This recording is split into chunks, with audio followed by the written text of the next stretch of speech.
जय हिंद दोस्तों। 15 अगस्त स्वतंत्रता के लिए आप सबकी बहुत बहुत शुभकामनाएं आज के लिए। जो हमारे शहीदों ने हमारे लिए इतना सब त्याग करके गए, उन सबको श्रद्धांजलि देते हुए हम अपने देश के गौरव और सम्मान को बनाए रखें। उन शहीदों को याद करके आज उन सबके उनके माँ बाप को, उनके बीवी बच्चों सबको नमन करते हैं। तो आज हम बहुत बड़ी क्लास नहीं रखेंगे, सिर्फ 10 प्रश्न लाए हैं, उनके बारे में देख के बंद कर देंगे। तो आप अच्छे से आज़ादी का इस महान पर्व को मनाइए। ठीक है, तो बढ़ते हैं, हमारा पहला प्रश्न देख लेते हैं आज का। तो थोड़ा पीडीएफ गड़बड़, चलिए ठीक है।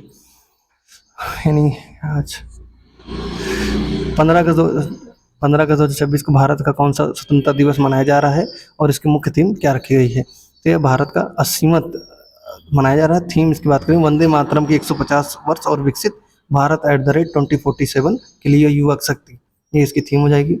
और बात करें तो या इसमें भारत आज 15 अगस्त 2026 को अपना 80वां स्वतंत्रता दिवस मना रहा है, जिसमें आज़ादी के 79 वर्ष पूरे हो चुके हैं। इस वर्ष के समारोह का मुख्य आकर्षण राष्ट्रीय गीत जो है ना, वंदे मातरम के 150 वर्ष पूरे होने पर जश्न मनाया जा रहा है। 247 तक भारत को विकसित बनाने युवाओं की भूमिका को रेखांकित करना है। और दूसरे प्रश्न की बात की जाए तो इतिहास में पहली बार 15 अगस्त 2026 को लाल किले की प्राचीर राष्ट्रीय गान के अलावा किस राष्ट्रीय गीत की प्रस्तुत की जा रही है? जो वंदे मातरम है, इसकी प्रस्तुत की जा रही है। स्वतंत्रता दिवस के इतिहास में पहली बार प्रधानमंत्री नरेंद्र मोदी के आगमन पर लाल किले के प्राचीर से बंकिम चंद्र चट्टोपाध्याय द्वारा वंदे मातरम गाया गया। इस हाल ही में राष्ट्रपति द्वारा राष्ट्रीय सम्मान के अपमान की रोकथाम संशोधन बिल 2026 को मंजूरी देने के बाद इस कानूनी रूप से राष्ट्रगान के समान दर्जा मिला है। ठीक है, मतलब अब अभी तक होता था कि राष्ट्रगान के अगर अपमान करते हैं तो आपको कानूनी रूप से सजा मिल सकती थी, अब वो इतना ही दर्जा राष्ट्रीय गीत को भी मिल गया है। और बात करें तीसरे प्रश्न की, तो किस संगठन ने हाल ही में की sector 2 position India as a global manufacturing hub नामक महत्वपूर्ण रिपोर्ट जारी की गई है? या नीति आयोग द्वारा इसको जारी किया गया है। नीति आयोग ने भारत को वैश्विक विनिर्माण केंद्र ग्लोबल मैन्युफैक्चरिंग हब बनाने के लिए 12 उच्च क्षमता वाले जैसे रसायन, कपड़ा, टेलीकॉम और 16 पीवी की पहचान करते हुए एक रिपोर्ट जारी की। इसका लक्ष्य घरेलू विनिर्माण को बढ़ावा होगा। ठीक है, और बात करें चौथे प्रश्न की, भारत और किस देश के वायुसेना के बीच द्विपक्षीय हवाई अभ्यास उदार शक्ति का आयोजन किया गया? म्यांमार के साथ किया, मलेशिया नहीं, म्यांमार के साथ ये हुआ है। इसके बात करें, नहीं, मलेशिया, उदार शक्ति मलेशिया के साथ होगा, सॉरी, इसके बारे में देख लेते हैं।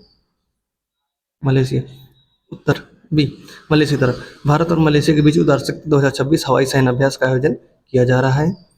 भारतीय वायुसेना आईएफ ने हमें अपने राफेल लड़ाकू विमान C-17 ग्लोब मास्टर विमानों के तैनात किया, जबकि मलेशियाई वायुसेना सुखोई Su-30 MKM के साथ भाग ले रही है।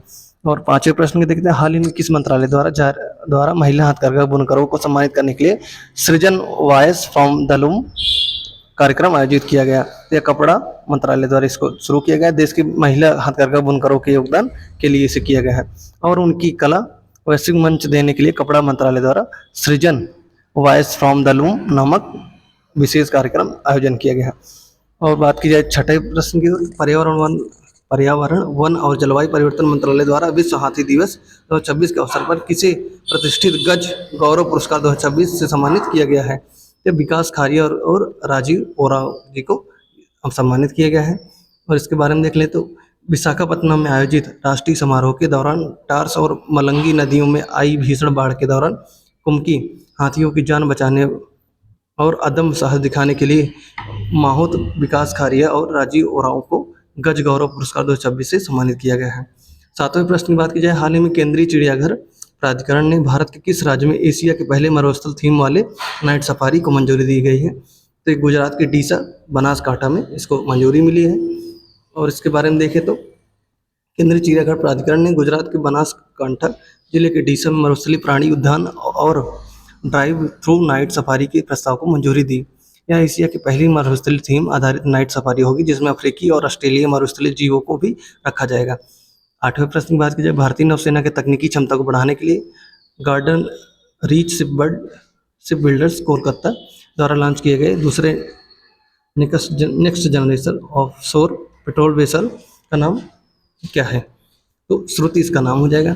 भारतीय नौसेना के लिए स्वदेशी रूप से ऑफशोर पेट्रोल वेसल श्रृंखला के दूसरे जहाज श्रुति को कोलकाता में लॉन्च किया गया। इसका नाम भारत के 4 वेदों में संदर्भ से प्रेरित है और यह समुद्री सुरक्षा तथा आपदा राहत कार्यों में सहायक होगा।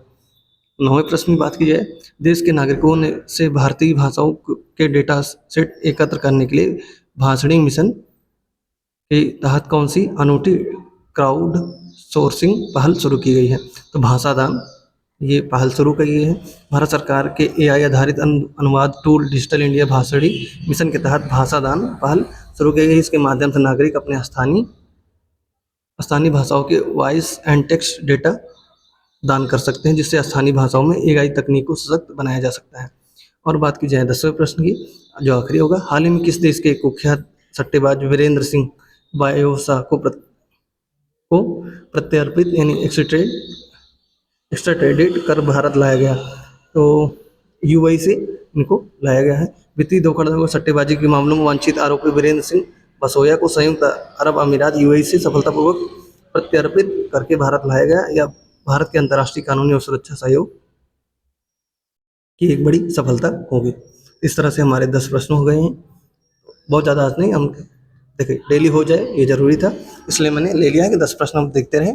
बाकी स्वतंत्रता दिवस की एक बार सबको फिर से बहुत शुभकामनाएं, और अपने देश में सभी बहन बेटियों माओं को और उन सभी वीर सपूतों को जिन्होंने हमारी स्वतंत्रता के लिए बलिदान दिया, उन सबको नमन करते हुए आप सबको जय हिंद।